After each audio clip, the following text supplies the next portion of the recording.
Hi besties! Every time I post on this app, people always ask me, Coco, what did you add to your stew? Coco, what did you add to your stew? So today, I am going to show you guys what I actually add to my stew. Because today, I'll be showing you guys my Bukka Stew recipe. All the different type of stew I make, this is my husband's favorites. As usual, I started by playing a show and then I picked out all my ingredients that I'll be using for my stew. First thing I do is prep all my peppers. For this recipe, I like to use bell peppers and habanero. You can add tomatoes to yours if you like, but I personally love to use canned tomatoes. Start off by washing all my peppers. This is actually a very simple recipe, by the way. Before you come in my comment section to tell me that this is not how your great-grandmother makes hers, if you love your great-grandmother's recipe, stick with it. You don't have to learn this one. Key to a nice thick Bukka stew is roasted peppers. Started off by roasting my peppers, which is tatashe, rodo, and onions. And then I went ahead to bring out the pots that I'll be using. For this recipe, you need a big pot because the stew will be popping at some point. You don't want it to burn you or even mess up your kitchen. Diced some onions, and I had already pre-cooked all my meat and fish that I'll be adding to my Bukka stew earlier. This is what my peppers look like. You can see that it's a little crispy and burnt on the top. That's how you know it's well charred. Let it to my blender, and then you blend this until it is very smooth.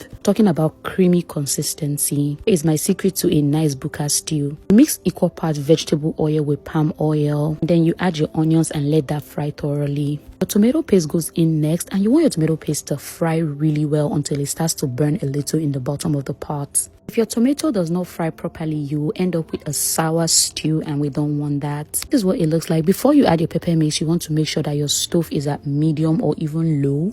And this is because immediately you add your pepper mix, it may start to pop and this can burn you. While Bukka stew is coming together already, I rinsed my blender and added that little bit of water to it.